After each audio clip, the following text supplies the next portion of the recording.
Après s'être réjoui que la Finlande devienne le 31e membre de l'OTAN, les ministres des Affaires étrangères de l'Alliance ont fait face mercredi à la dure réalité de l'invasion russe en Ukraine et ont planifié l'équipement de l'Ukraine pour une contre-offensive attendue au printemps contre les forces d'invasion russes.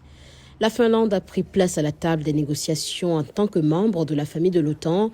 L'ajout de ce pays aura un impact majeur, estime le secrétaire d'État Antony Blinken.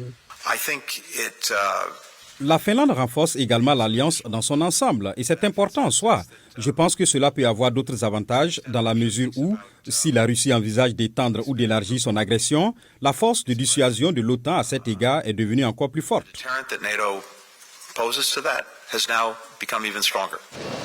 Mardi, Antony Blinken avait ce message pour le président russe Vladimir Poutine.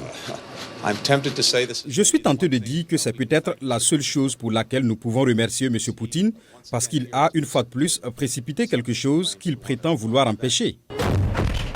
La réunion de Bruxelles s'est tenue alors que des chars et des véhicules de combat de l'OTAN font leur apparition sur le champ de bataille en Ukraine. Le ministre ukrainien de la Défense a partagé la semaine dernière une vidéo le montrant en train de tester un char de combat Challenger 2 fourni par le Royaume-Uni. Un expert a déclaré à la VOA que le monde observe comment se déroulera la contre-offensive ukrainienne prévue pour le printemps. Que ce soit les États-Unis, la Russie, l'Ukraine, la Chine, l'Europe, les démocraties et les non-démocraties du monde, tout le monde retient son souffle en ce moment. Et il ne se passera pas grand-chose sur le plan diplomatique tant que nous n'aurons pas vu jusqu'où ira cette contre-offensive. La bataille pour Bakhmout continue de faire rage en Ukraine et la plupart des 70 000 habitants de la ville ont fui. Un autre analyste a déclaré à la VOA que Bakhmout restait le point de mire de Kiev.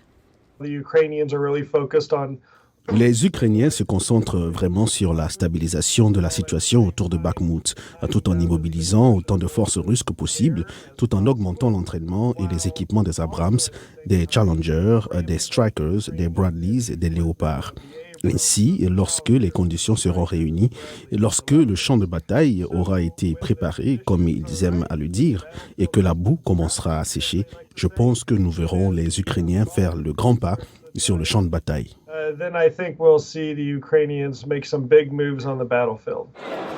Blinken et les autres dirigeants de l'OTAN ont assuré que la Russie n'avait pas réussi à démoraliser les Ukrainiens ou l'alliance qui les soutient, comme Poutine l'avait prévu.